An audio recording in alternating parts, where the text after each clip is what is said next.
नमस्कार, मैं हूं दीपशिका सिंह राजपूत और आप देख रहे हैं इंडिया न्यूज। रुक करेंगे सुपरफास्ट खबरों का। प्रधानमंत्री नरेंद्र मोदी ने भारतीय जनता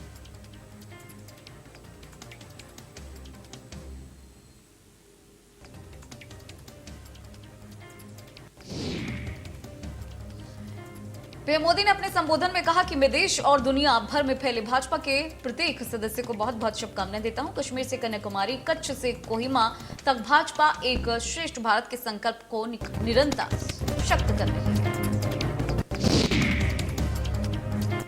पीएम ने कहा कि आज नवरात्रि की 5वीं तिथि भी है और आज के दिन हम सभी मां स्कंद माता की पूजा करते हैं। हम सभी ने देखा है कि मां स्कंद माता कमल के आसन पर विराजमान रहती है और अपने दोनों हाथों में कमल का फूल थामे रहती हैं।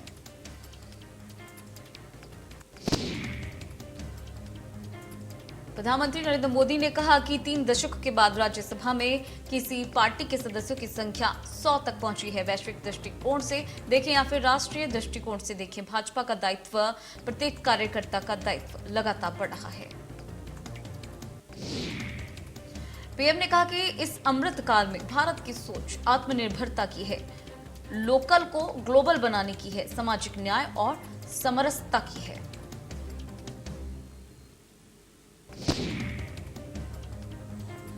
पीएम ने कहा कि आज दुनिया के सामने एक ऐसा भारत है जो बिना किसी डर या फिर दबाव के अपने हितों के लिए अडिग रहता है।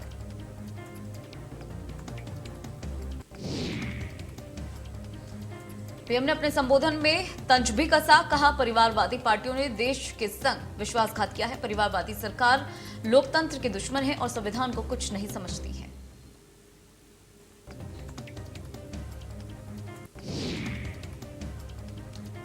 देश भर में मनाया जाएगा बीजेपी का 42वां स्थापना दिवस। यूपी में सीएम बीजेपी कार्यालय में ध्वजारोहण करते नजर आए। दोनों डिप्टी सीएम और कई मंत्री भी मौजूद रहे।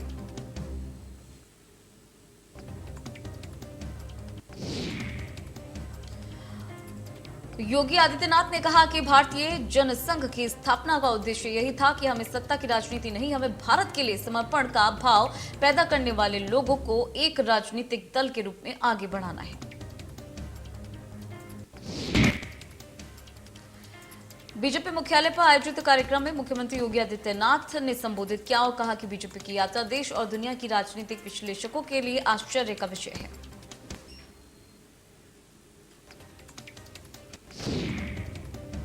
सीएम योगी ने बीजेपी के स्थापना दिवस की ट्वीट करके बधाई दी। उन्होंने ट्वीट में लिखा कि सभी प्रतिबद्ध एवं समर्पित कार्यकर्ताओं को बीजेपी के स्थापना दिवस की बधाई।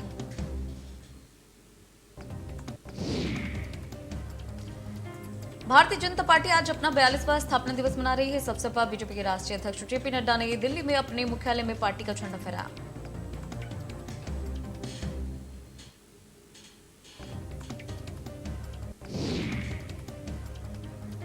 बीजेपी के राष्ट्रीय अध्यक्ष जेपी नड्डा ने कहा कि प्रधानमंत्री मोदी ने जो बीजेपी की विकास यात्रा में अपने जीवन को लगाया है, उसका परिणाम आज हम लोगों को दिख रहा है।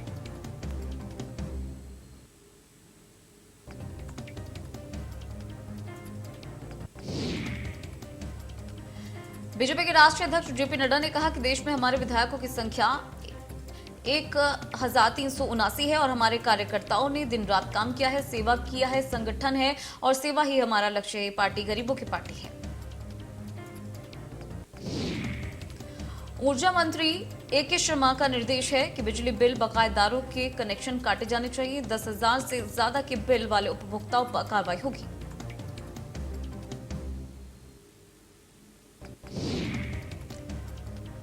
गोरखनाथ मंदिर हमले का आरोपी मुर्तजा आज लखनऊ लाया जाएगा। गोरखपुर मेडिकल के बाद लखनऊ एटीएस टीम इसे वापस लाएगी। मुर्तजा के लैपटॉप से जानकारी की भी जांच होगी।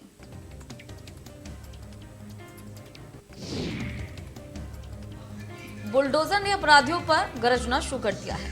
10 दिन में सैकड़ों अपराधियों ने सरेंडर किया है। अपराधों पर जीरो टॉलरेंस की नीति पर काम किया जा रहा है।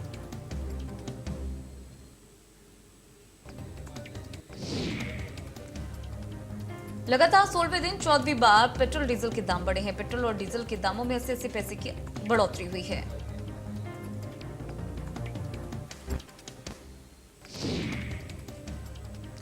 एटीएस को सौंपा गया है गोरखनाथ हमले का आरोपी मुर्तजा। आरोपी को लेकर लखनऊ के लिए रवाना हुई टीम। 3 साल पहले मुर्तजा अब्बासी सऊदी अरब गया था। एजेंसी की जानकारी प्राप्त कर रही है कि वो किस किस से मिला। यूपी में 5 जिलों में मुर्तजा के कनेक्शन तलाशे जा रहे हैं। आरोपी के घर से भी एटीएस ने कुछ दस्तावेज बरामद किए हैं। आरोपी मुर्तजा अब्बासी के घर के कमरों को भी सील किया गया है।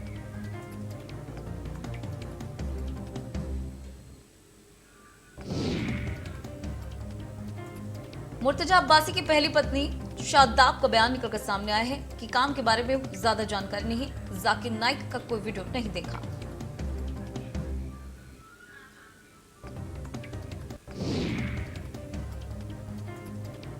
लखनऊ में प्रदेश के जेलों में बंद 135 कैदी आज रिहा होंगे। अर्थदंड नहीं दे पाने की वजह से जेल से रिहा नहीं हो रहे थे।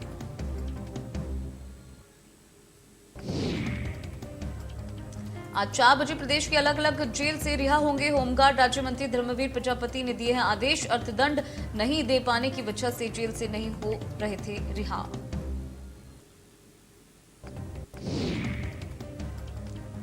आगरा में पेट्रोल पंप के पीछे पुलिस को मिला युवक का शव। मृतक व्यक्ति की पहचान नरेश के रूप में हुई। परिजनों का आरोप, सिर में गोली मारकर की गई हत्या।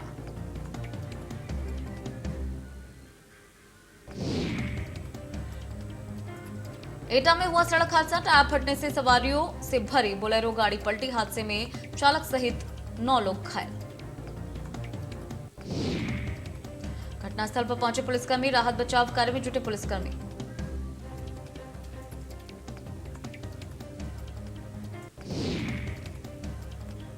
गाजियाबाद में 3 अलग अलग थाना क्षेत्रों में मुठभेड़। मसूरी थाना क्षेत्र में पुलिस की बदमाशों से हुई मुठभेड़। पुलिस ने पेट्रोल पंप कर्मचारी से लूट का इनामी बदमाश गिरफ्तार किया। पुलिस की दूसरी मुठभेड़ नंदग्राम थाना क्षेत्र में हुई। मुठभेड़ के दौरान पुलिस ने 2 बदमाशों को गोली मारी।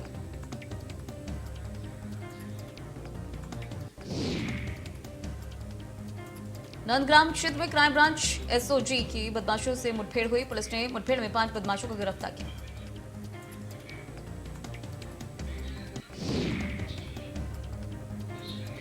बहराइच में लकड़ी के गोडाउन में आग लग गई। देखते ही देखते आग ने विकराल रूप धारण कर लिया।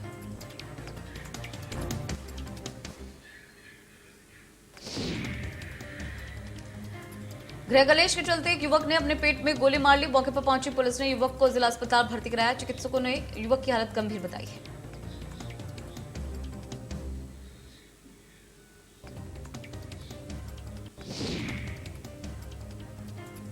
मोदी सरकार ने की बड़ी डिजिटल स्ट्राइक। भारत में 22 यूट्यूब चैनल पर लगाया गया है बैन। भारत की राष्ट्रीय सुरक्षा के बारे में झूठी बातें फैलाने को लेकर हुई कार्रवाई।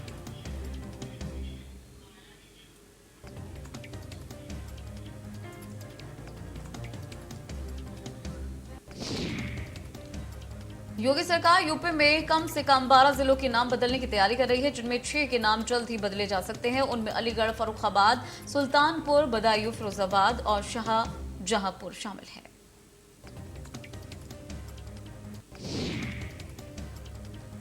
गोरखपुर में मुख्यमंत्री योगी आदित्यनाथ जहां जनता दरबार लगाया गया। सीएम योगी ने फरियादियों की शिकायतें सुनी और शिकायतों के जल्द निस्तारण के आदेश दिए।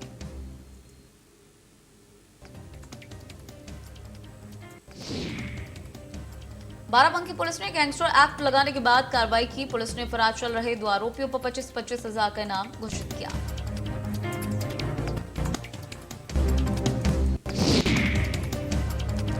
मथुरा में एडीजी विनोद कुमार ने श्री कृष्ण जन्मभूमि की सुरक्षा व्यवस्था को लेकर समीक्षा बैठक की। स्थायी समिति के द्वारा कृष्ण जन्मभूमि परिसर में भ्रमण कर रहे सुरक्षा व्यवस्थाओं का जायजा लिया।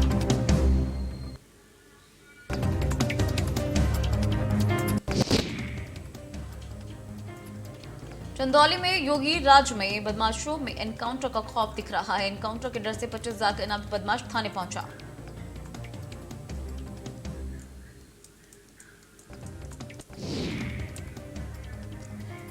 नोएडा में एक सेमिनार का उद्योगपतियों को जानकारी दी गई कि भारतीय निर्माताओं के साथ जीटीटीएफ पहला कपड़ा व्यापार मेले का आयोजन होने जा रहा है।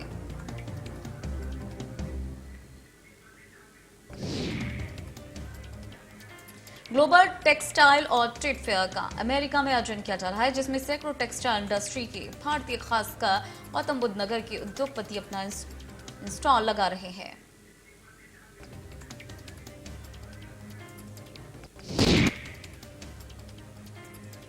शामली में पुलिस को बदमाश को पकड़ने में सफलता मिली, जहां पुलिस ने संजीव जीवा गैंग का एक शातिर बदमाश अनिल उर्फ पिंटू को गिरफ्तार किया।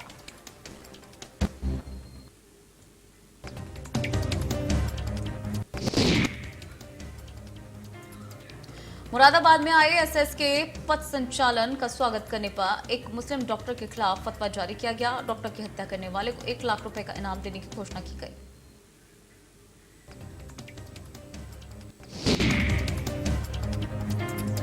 आरोप है कि गांव के निवासी इमरान वारसी ने डॉक्टर निजाम भारती को जान से मारने की धमकी दी है।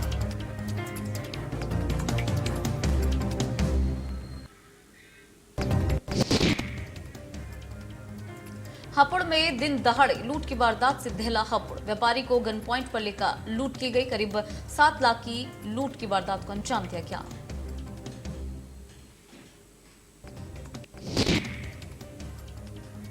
रायबरेली में पुलिस और बदमाशों के बीच मुठभेड़ हुई। पुलिस ने जवाबी कार्रवाई करते हुए शातिर अपराधी समेत साथी को गिरफ्तार किया।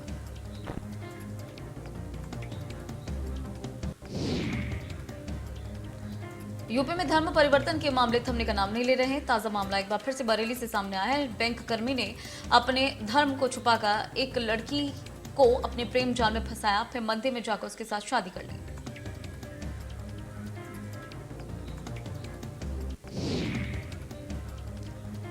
शादी के बाद से जब पत्नी को पता चला कि युवक हिंदू नहीं बल्कि मुस्लिम है, तो युवती का कहना है कि उसके धर्म परिवर्तन करने से इनकार करने पर उसे जान से मारने की धमकी दी गई।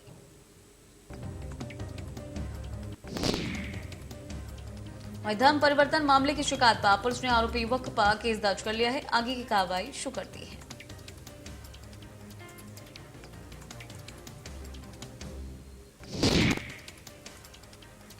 प्रदेश में कानून व्यवस्था की स्थिति बनाने वाली लड़कियों को सुरक्षा प्रदान करने के लिए एंटी रोमियो स्क्वाड सक्रिय हो चुका है। स्कूल कॉलेजेस में कोचिंग सेंटर के आसपास सादी वर्दी में पुलिस कांस्टेबल ऐसे असामाजिक तत्वों पर निगरानी रखने का काम कर रही है। शामली में एंटी रोमियो स्क्वाड टीम के द्वारा मोहल्लों में खड़े लड़कों को हिदायत देकर छोड़ा गया और चेतावनी दी गई।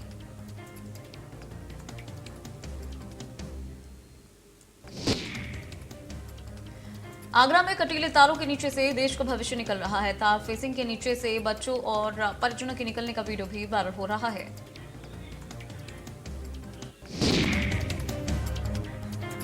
जिंदगी दांव पर लगाकर बच्चे स्कूल जा रहे हैं। रास्ता नहीं होने की वजह से स्कूल के मानकों को लेकर अब सवाल खड़े हो रहे हैं।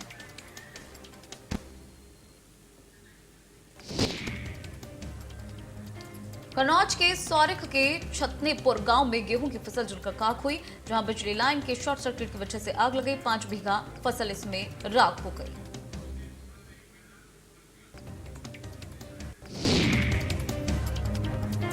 मिर्जापुर के अहरौरा थाना क्षेत्र में मोहली गांव में खड़ी गेहूं की फसल में लगी आग। शॉर्ट सर्किट की वजह से फसल में लगी आग।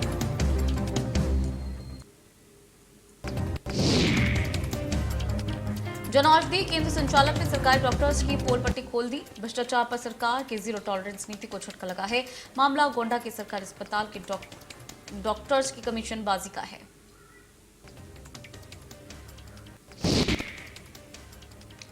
शामली में सपा विधायक नाहिद हसन के परिवार की अवैध जमीन पर योगी का बुलडोजर चला। जिले की कैराना सीट से विधायक नाहिद हसन के सगे चाचा और भूमाफिया सरवर हसन की जमीन पर बुलडोजर चला। कब्जाई गई ग्राम सभा की भूमि पर पुलिस प्रशासन ने बुलडोजर चलाया, जमीन को कब्जे में लिया।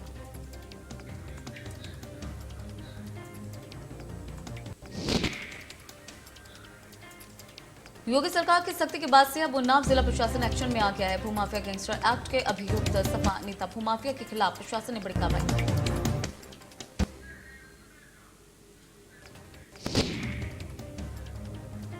मकान और रिहायशी जमीन पर नोटिस बोर्ड के अलावा गेट पर नोटिस चस्पा दिया गया है। नोटिस में साफ लिखा है कि संपत्ति की कोई बिक्री नहीं कर सकता है।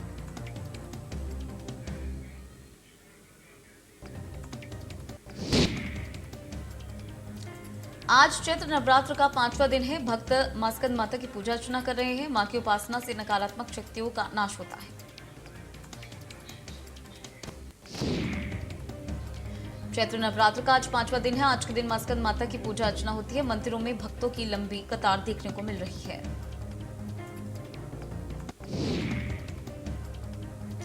लखनऊ में माता चंद्रिका देवी के मंदिर पर भक्तों की सुबह से भीड़ लग रही है। भक्त स्कंद माता की पूजा अर्चना कर रहे हैं।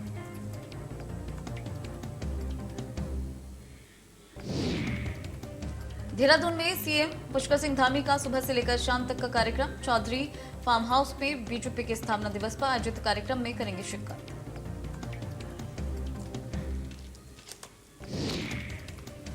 बीजेपी का देश भर में मन रहा है 42वां स्थापना दिवस। देश भर में जश्न के रूप में मना रही है बीजेपी इस दिवस को। देहरादून बीजेपी कार्यालय पर भी मनाया गया जश्न।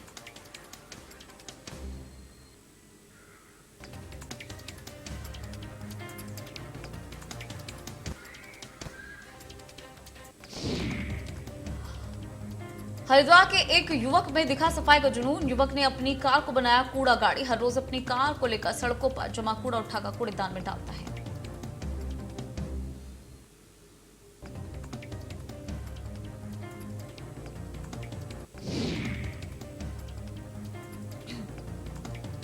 उत्तराखंड में बालिकाओं को प्रोत्साहन देने के लिए मंत्री रेखा आर्य ने किशोरी मंगल दल बनाने का फैसला लिया।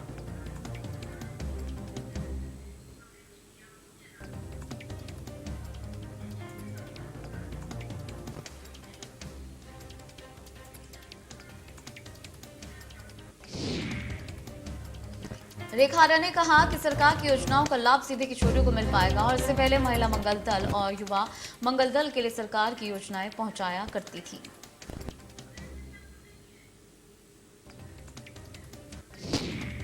उत्तराखंड सरकार में कैबिनेट मंत्री गणेश जोशी का हरिद्वार दौरा है। गणेश जोशी ने जगत गुरु शंकराचार्य राजराजेश्वर नंद से मुलाकात की।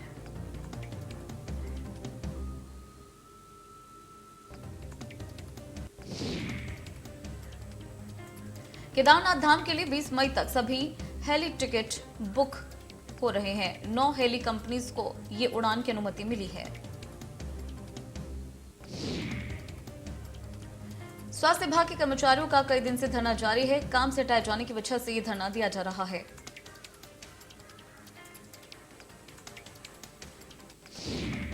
उत्तराखंड दौरे पर आरएसएस प्रमुख मोहन भागवत औरों वैली आश्रम में ही अगले 8 दिन तक करेंगे प्रवास।